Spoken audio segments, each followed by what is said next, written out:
The winds of summer sweep across the ocean. They bring light, they bring warmth, and they bring a new season. For many, summer is a time of tending gardens and preparing food, of meeting old acquaintances and learning about new friends. But for others, it is a time of pride and avarice, and for remembering old wounds long sunk deep beneath the waves.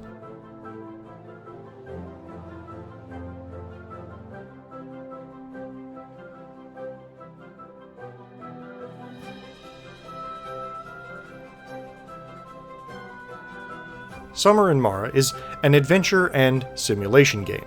In it, you play as a young girl named Koa, who lives on a small island in the middle of a large archipelago. At the very beginning of the game, Koa and you, the player, will spend most of your time scrambling around the island, harvesting fruits, picking flowers, and learning from Koa's grandmother how the island is an ancient place of mystery that needs to be cared for and protected.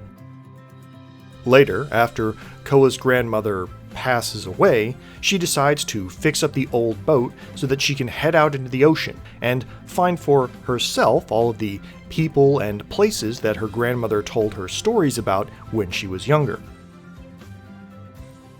Now, the gameplay in Summer in Mara is a mixture between adventure and exploration elements. At the start, most of your time will be spent on your island, chopping trees, harvesting fruit, planting crops, or even just fishing in the ocean. You can then take these items back to your home and craft them into useful supplies. Building materials can be turned into fences or tools such as fishing poles or upgraded hammers. Minerals can be melted down and used as upgrade materials or as finished goods which can be sold in town. And your fruits and vegetables can be cooked into various recipes either to feed your character or as gifts for other NPCs.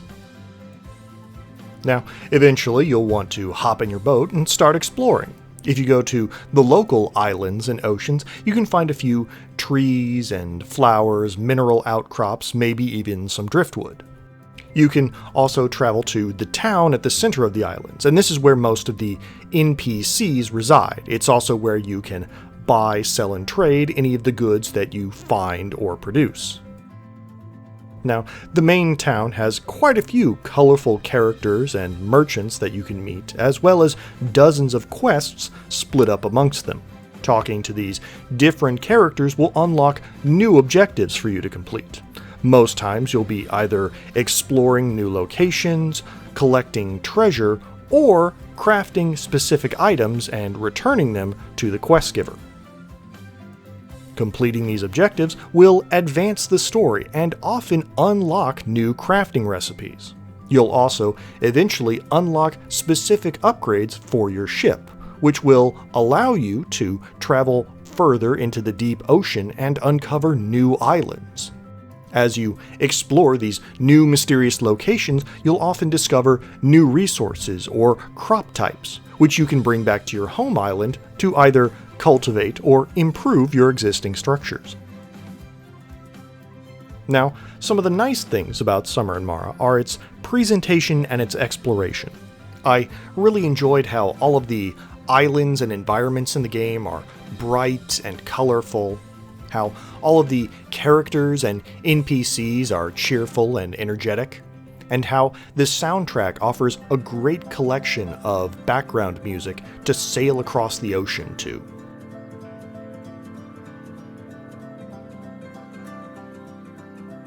The game also has a great variety of actions and activities. Whether it's fishing or digging up your garden so that you can plant new crops, there's plenty of different islands that you get to explore. There's quite a few recipes and crafting schematics that you get to collect. And one really nice feature is the ability to customize your island, planting trees or flowers as you see fit, and in later parts of the game, even adding things like a chicken coop or a sheep's pen, as well as the animals themselves, which you can tend and nurture.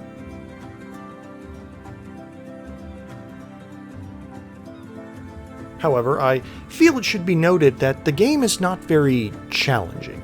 And this is not a specific complaint, but the difficulty curve in Summer in Mara is about as flat as a railroad track. That you might look at the game and think, oh, this is a third-person adventure game, surely there must be some sort of combat or danger, but no, this is not the case. There's no damage, there's no permanent fail states. There is stamina, which can cause your character to become exhausted, but even that just forces you to go back home and sleep. Even the simulation aspects are incredibly light. Resources will grow back in just a few days, animals don't need to be fed in order to stay happy, and even just sailing around the ocean, you can find plenty of wood, stone, and even money amongst the driftwood that you collect. The best example of what I'm talking about is the game's farming element. Essentially, what you need to do to grow crops is to go to your farming plot, dig up the ground, plant some seeds, and then you're done. No, seriously, that's all you need to do in order to farm. The seeds will grow 100% on their own without any input from you, and the game even tells you exactly how many days it will take before you're allowed to come back and harvest them at your convenience. Now, granted, you can do things like water your crops regularly or use fertilizer to increase their yields, but it's not required. Just dropping the seeds in the ground and walking away is all that the game needs of you. And again, this is not a complaint against the game. If you don't want a game where you have to tediously manage every day of your crop season in order to maximize your yields, then this is not a problem. It just means that you should know going in that the simulation aspects of the game are very limited. Now, if I did have to come up with some complaints about Summer in Mara, I do have a couple. The first is that the level design is not always uniform. Most of the islands and locations are very nice, creatively designed and organized, but some of them have a lot of empty open space, or fascinating details that wind up having no interactivity.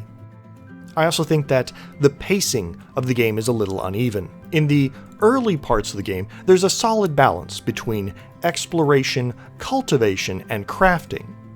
But in the later parts of the game, a lot of your final quests will require either rare resources, which means that you have to do a lot of sitting around waiting to collect enough of them, or require large amounts of money, which can mean a lot of tedious buying and selling depending upon how many goods you've accumulated. Now, in the end, I would give Summer in Mara 3 out of 4 stars, but my recommendation is a little softer. As I tried to clarify before, even though this has the presentation of a third-person adventure game, it is a very simulation-light experience. So if you're looking for an in-depth farming or crafting simulator, this isn't going to be that. At the same time, if what you want is a relaxed exploration game where you get to interact with an eclectic cast of characters in a bright, colorful world, and you don't have to worry too much about deadlines or efficiency, then yeah, this is a good choice. Alright, well, thanks for listening once again. Until next time, let the sun shine down and the waves lift you up.